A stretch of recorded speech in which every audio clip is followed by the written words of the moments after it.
रजनी बुढ़िया का दिया हुआ जादुई तवा घर लेकर आई और अपनी सास से निडर होकर कहा, माँ जी, रात की रसोई मैं पकाऊंगी, इस बार कोई भूल चूक नहीं होगी, वादा करती हूँ। लगता है सवेरे की बेइज्जती से मेरी गरीब देवरानी का मन नहीं भरा, जो फिर जली कच्ची रोटी बनाकर नाक कटवाना चाहती है। देवरानी जी को एक मौका दे दीजिए माँ जी।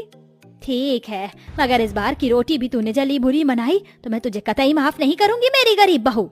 रजनी रसोई में लग जाती है। सब्जी तो बन गई, अब फटाफट से रोटी बनाती हूँ। रजनी जैसे ही चूल्हे पर तवा चढ़ाती, वह खरे सोने के समान चमचमाने लगता है। वह टेढ़ी मेढ़ी रोटी बेलकर तवे पर जैसे ही डालती है, रोटी जादू से एकदम गोल आकार की बन जाती है। अरे वाह, पहली बार मेरी रोटी एकदम गोल और प्यारी बनी है। मेरी जादुई रोटी, मैं चाहती हूँ कि तुम एकदम फूली बन जाओ। गरीब रजनी के कहते जादुई रोटी फूल कर गोल मटोल हो जाती है। वह सभी को रोटी परोसती है, जिसे खाकर सब दिल खोल कर तारीफ करते हैं। वाह रजनी बहू, तुम्हारी बनाई रोटी में अमृत जैसी मिठास भरी है। सचमुच रजनी, बिना सब्जी के भी रोटी बड़ी स्वाद लग रही है। सच में रजनी बहू, तेरे हाथ की रोटी खाकर तो जी ही नहीं भर रहा। जाने क्या जादूगरी भरी है तेरी इस रोटी में। धन्यवाद माँ जी। रजनी की तरफदारी सुनकर चंद्रलेखा भीतर ही भीतर जल भून रही थी। सवेरे तो एकदम गुड़गोबर खाना बनाया था इसने, एकदम से ऐसा क्या चमत्कार हो गया जो मेरी गरीब देवरानी इतनी गोल फूली रोटी बना लाई।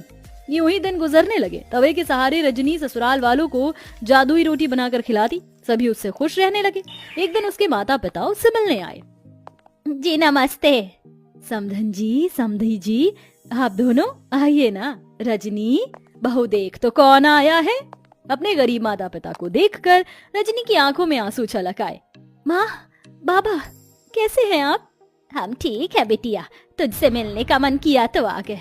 तुझे सुखी देखकर अच्छा लगा, अब चलते हैं। अरे ऐसे कैसे आए हैं, तो अपनी बेटी के हाथों की रोटी खाकर जाइएगा। रजनी रसोई में आकर रोटी बनाने में लग जाती है। आज मौका अच्छा है, जाकर देखती हूँ ये माजरा क्या है। चंद्रलेखा बहू, कहाँ चल दी? जाकर हल्दीराम से मिठाई समोसे ले आओ। जी माँ जी।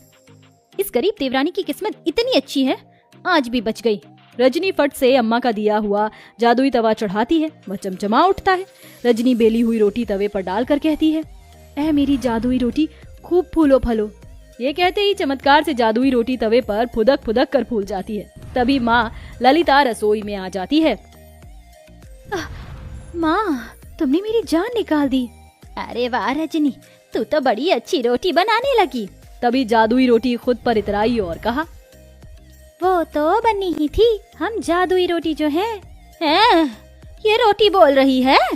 हाँ माँ, क्योंकि ये सब जादुई अनोखी रोटी है।